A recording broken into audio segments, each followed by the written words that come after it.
Hi dears, എല്ലാവർക്കും നമസ്കാരം. മൗനരാഗം സീരിയലിൻ്റെ നാളത്തെ പ്രമോ വിശേഷത്തിലേക്ക് എല്ലാവർക്കും സ്വാഗതം കേട്ടോ. അങ്ങനെ നമ്മുടെ മനോഹർ വീട്ടിലെത്തുക. എന്നാലും എൻ്റെ മനുവേട്ട, നിങ്ങൾക്ക് ഭയങ്കര തിരക്ക് തന്നെയാണല്ലോ. എങ്ങനെയുണ്ട്? ക്ലയൻസിനെയൊക്കെ നല്ല രീതിയിൽ ഡീൽ ചെയ്ത് വിട്ടോ? ആ ഓർഡറും നമുക്ക് തന്നെ കിട്ടുമായിരിക്കുമല്ലേ? എൻ്റെ മോളു, ആ ഓർഡർ നമുക്ക് കിട്ടാതെ എവിടെ പോകാനാന്ന് മനോഹർ സരീനോട് പറയുക. അതെ, മനുവേട്ടൻ ഇവിടെ ഇല്ലാതിരുന്ന സമയത്ത് ഇവിടെ എന്തൊക്കെ നടന്നു എന്ന് പറഞ്ഞ എന്താ മോളെ, എന്താ കാര്യമെന്ന് സരയുടെ അടുത്ത് മനോഹർ ചോദിക്കുമ്പം അവൾ പറഞ്ഞു, അതെ, രൂപാൻ്റെയും കല്യാണിയും കൂടി അവളുടെ അച്ഛനെ പരിക്ക് പറ്റി ഇപ്പം കിടക്കുന്നത് നമ്മുടെ അച്ഛൻ കാരണമാണെന്ന് പറഞ്ഞ് അത് ചോദിക്കാൻ വേണ്ടി ഇവിടെ കയറി വന്നായിരുന്നു. എന്തായാലും അമ്മയും ഞാനും ഒക്കെ പറഞ്ഞു അച്ഛൻ അതിലൊരു പങ്കും ഇല്ലയെന്ന്. പക്ഷെ അവർ വിശ്വസിച്ചിട്ടൊന്നും ഇല്ല.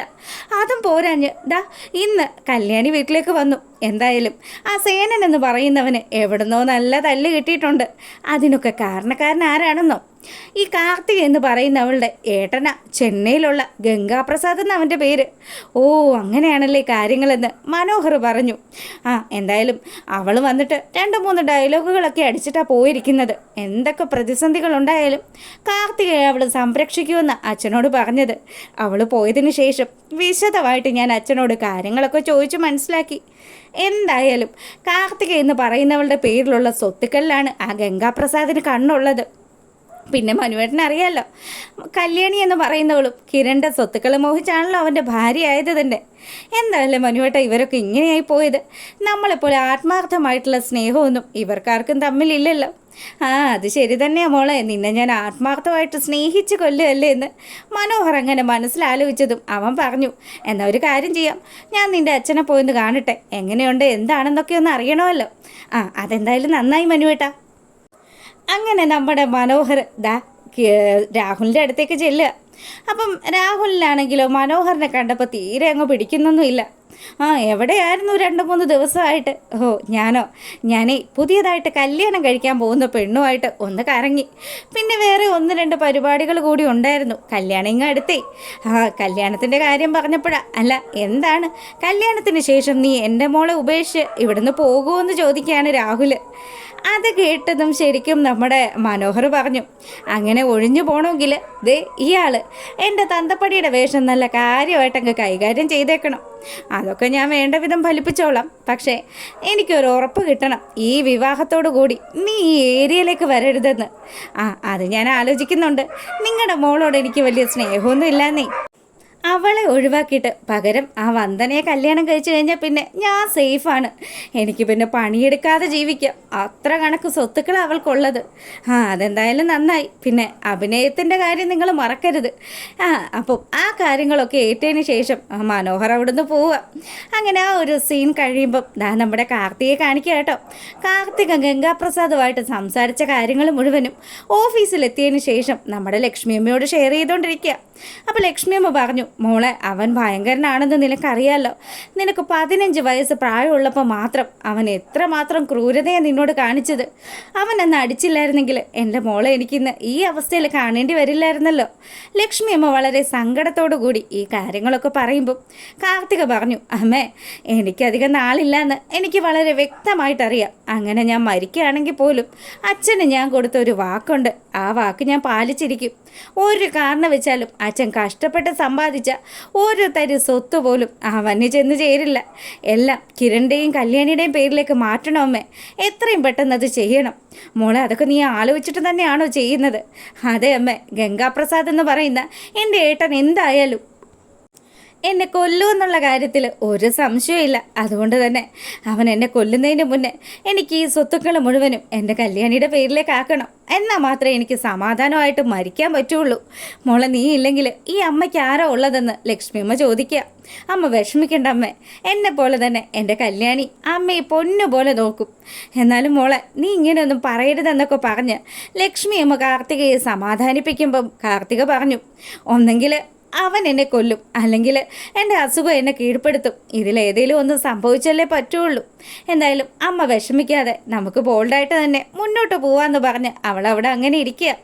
അങ്ങനെ ഇവിടെ ഈ കാര്യങ്ങളൊക്കെ നടക്കുമ്പം നമ്മുടെ കിരണും കല്യാണിയും കൂടി സംസാരിക്കുക. ഗംഗാപ്രസാദിന് എന്തായാലും മനസ്സിലായി നമ്മൾ അവനെ തിരിച്ചറിഞ്ഞു എന്നുള്ള കാര്യം. അങ്ങനെയുള്ള സ്ഥിതിക്ക് ഉറപ്പായിട്ടും അവൻ ഇനി അടുത്ത പദ്ധതിയുമായിട്ട് വരും. ഇപ്പം തന്നെ കാർത്തിക ചേച്ചി അവൻ നേരി കണ്ടെന്നും ചേച്ചിയോട് എന്തൊക്കെയോ പറഞ്ഞ് ചേച്ചിയെ ഭീഷണിപ്പെടുത്തി എന്നുള്ള കാര്യമൊക്കെ എൻ്റെ കിരണേട്ട എനിക്ക് ആലോചിച്ചിട്ട് പേടിയാവുന്നു. അവനെ പോലെയുള്ള ഒരുത്തൻ, അതും എന്തും മടിയില്ലാത്ത ഒരുത്തൻ അവനുണ്ടല്ലോ. ചേച്ചിയുടെ ജീവന് എന്തെങ്കിലും ആപത്ത് ഇനി സംഭവിക്കുമോ എന്നുള്ള പേടിയൊക്കെ എനിക്കുണ്ടെന്ന് നമ്മുടെ കല്യാണി പറയുമ്പം കിരൺ പറഞ്ഞു, നീ പേടിക്കൊന്നും വേണ്ട കല്യാണി, അവനെ നേരിടാനൊക്കെ എനിക്ക് സാധിക്കും. നിനക്കറിയാലോ ഞാൻ എന്തായാലും കരുതി തന്നെയാണ് മുന്നോട്ട് പോകുന്നത്. അവനെ പോലെയുള്ള ഒരുത്തനെ ഇനി എങ്ങനെ കൈകാര്യം ചെയ്യണമെന്ന് ഞാൻ മനസ്സിലാക്കി തന്നെയാണ് നിൽക്കുന്നത്. അവനെ നമുക്കിവിടെ വിളിച്ചു വരുത്തണം. അവൻ്റെ വിചാരം ഞാൻ തളർന്നു കിടക്കുന്നതായതുകൊണ്ട് എനിക്ക് അവനെ ഒന്നും ചെയ്യാൻ പറ്റത്തില്ലെന്നാണല്ലോ. ആ ഒരു ധൈര്യം അവൻ്റെ മനസ്സിലുള്ളിടത്തോളം കാലം അവൻ ഈ വീട്ടിൽ വന്ന് നിന്നെ ആക്രമിക്കാനായിട്ടും മുതിരും. അതുകൊണ്ട് അവനെ നമുക്ക് ഇവിടെ വിളിച്ചു വരുത്തണം. അതിനുശേഷം അവനെ നമുക്ക് ശരിപ്പെടുത്താമെന്നുള്ള രീതിയിൽ കിരൺ സംസാരിക്കുക. കല്യാണിയാണെങ്കിൽ നല്ല ടെൻഷൻ ഉണ്ടെങ്കിലും കിരൺ നൽകുന്ന ആത്മവിശ്വാസമൊക്കെ കാണുമ്പോൾ കല്യാണിക്ക് വലിയ സമാധാനമായിട്ടോ. കല്യാണിയാണെങ്കിൽ തൻ്റെ കൂടപ്പറപ്പിനെ രക്ഷിക്കാൻ വേണ്ടി ഏതറ്റം വരെയും വേണ്ടി വന്നാൽ തൻ്റെ ജീവൻ കൊടുക്കേണ്ടി വന്ന അത് കൊടുക്കാനും തയ്യാറാണ്.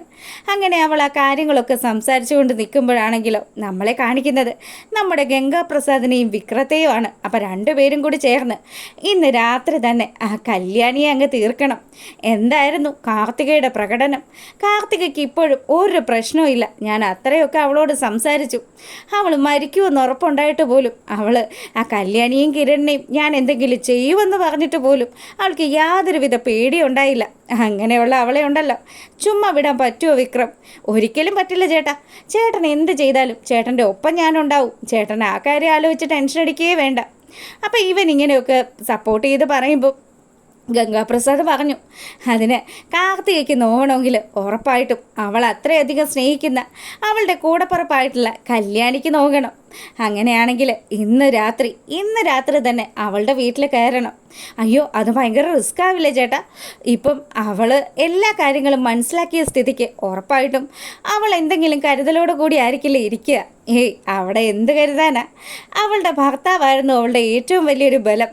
അവനിപ്പതാ കിടപ്പായ സ്ഥിതിക്ക് ഒരു കാരണം വെച്ചാലും കല്യാണി അങ്ങനെയുള്ളൊരു കരുതലിലേക്കേ പോവില്ല. പിന്നെ അവൾക്ക് നല്ല ഭയം കാണും. ഇനി ഒരിക്കലും അവളുടെ കൂടപ്പറപ്പിനെ സഹായിക്കാത്ത വിധം ഒന്നെങ്കിൽ അവളെ ഒതുക്കണം, അല്ലെങ്കിൽ അവളെ കൊല്ലുന്നതായിരിക്കും ചേട്ടാ നല്ലതെന്ന് വിക്രം പറയാണ്. ഇത് കേട്ടതും നമ്മുടെ ഗംഗാപ്രസാദ് ഒരു ചെറു പുഞ്ചിരിയോടുകൂടി വിക്രത്തെ നോക്കി. അപ്പോൾ വിക്രം പറഞ്ഞു, എനിക്ക് അത്ര കണ്ട് അവളോട് വെറുപ്പാ ചേട്ടാ. എൻ്റെ അച്ഛനും ഞാനും ഒക്കെ അത്രയ്ക്ക് അങ്ങ് അനുഭവിച്ചതല്ലേ. അവളെ പോലെയുള്ള ഒരുത്തി ഇനി ഈ ഭൂമിയിൽ ജീവിക്കാൻ പോലും ഒരു രീതിയിലും യോഗ്യതയില്ലാത്ത ഒരുത്തിയാ. നമുക്ക് വേണ്ട വിധം തന്നെ കാര്യങ്ങൾ കൈകാര്യം ചെയ്യാം. ഇന്നെന്തായാലും ഇന്നത്തെ ഓപ്പറേഷന് നീ എൻ്റെ ഒപ്പം ഉണ്ടാവണമെന്ന് വിക്രത്തോട് പറയുന്നതൊക്കെയാണ് നാളത്തെ വിശേഷത്തിലുള്ളത്.